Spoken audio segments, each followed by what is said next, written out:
First, I think I should talk a little bit about my background.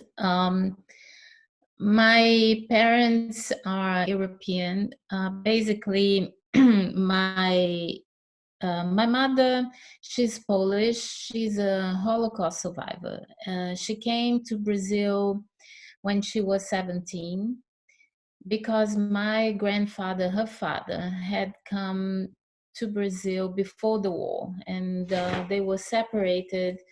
And from this, her whole family, um, she and her brother were really the only survivors apart from one cousin.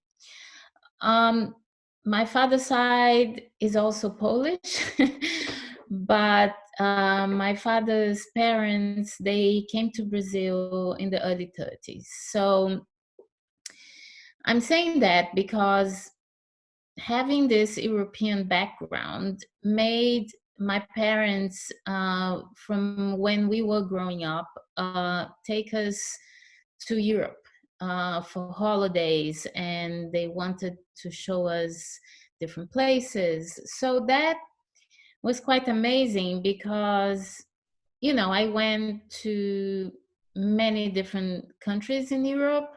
I went to every time to many museums. I was exposed to art, to theater, music. I studied music. I studied also in Brazil. I studied English and French growing up. Um, so, I had this really kind of upbringing that it was a natural movement for me to later on in life wanted to live abroad for a while. So the first time I went abroad to live was after I finished architecture school in 83. I decided I wanted to live abroad for a while, so I applied to do a master's degree in sculpture, because by that time I was already making art, and I got in at Parsons School. So I went to New York in 84 to live there. And it was a very interesting moment in New York too, in the 80s. It was super vibrant and a lot of things happening. But after having done 5 years of architecture school in Brazil, I was just interested while in New York of being in the museums. And it was actually the first time I went to the United States. That's what I did. I went back to Brazil, and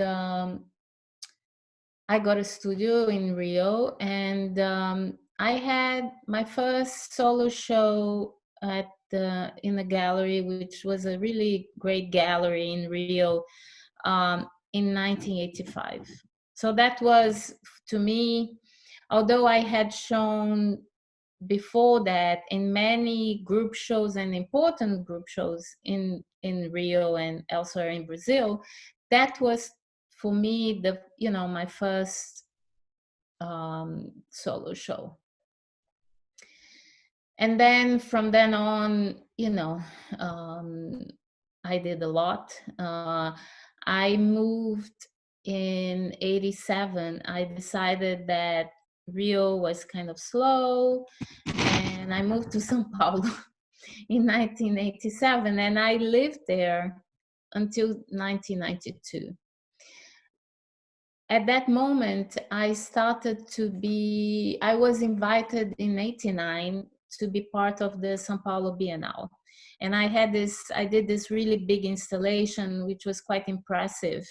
From that moment on, I was invited to many international shows, the Venice Bienal, to the Aperto in 1990, and a lot of, different shows in Germany, in Italy, in France.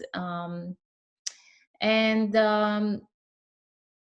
culminating a bit in New York for the 20th century Latin American artists at the MoMA in 93, where I came and I did a special installation commissioned by the museum. In between, I got prizes, I was traveling. It was really great. I mean, I was traveling all over the world, working, making installations in situ, and having this really, really great experience, being quite young, in all that. It was before, it was until 92, 93 that um, when I was, living in Paris, that I met my ex-husband um, who is a journalist. And so until that moment, I was planning to go back to Brazil, and I had quite a following in Brazil. I had my studio, everything. But then I fell in love and I stayed. And the rest is history, because we moved, quite a lot. I think um, I am a very curious and adventurous person. So it really, it was the perfect life for me. We lived in Paris. I have two children. They were born in Paris. Then we moved to Berlin. We lived there 3 years. Then we moved to New York, where I live. We lived 9 years. Then we moved to London, where we lived 5 years. And it was in 2014, we actually divorced, and everybody moved back to the States in 2015. And I was in New York in 2015, and I felt that my life had changed so much. The idea to come to Miami came up. During all those, different moves, as an artist, it's obvious that you can work everywhere, anywhere, at any time. But when you move, you have to start over. You have to create a new studio, a new network. At that time, when I did it, there was no internet. It was started only in the late 90s, really, and to be so accessible.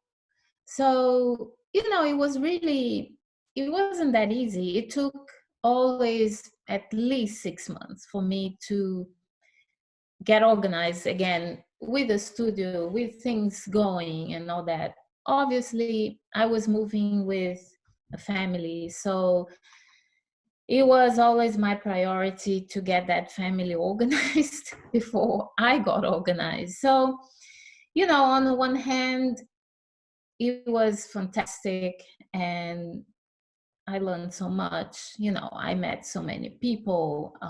I was exposed to so many different things, and I was showing and I was working and all that. On the other hand, I had to start over again many times, many times.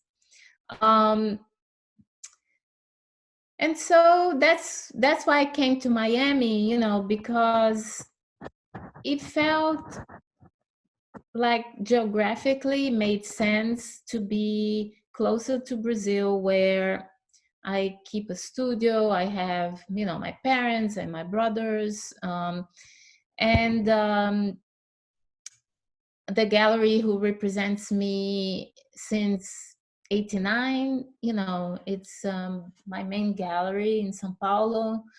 And Miami is, in a way, very similar to Brazil, because it has this, it's tropical, it's lush, it has the sea, it's sunny, and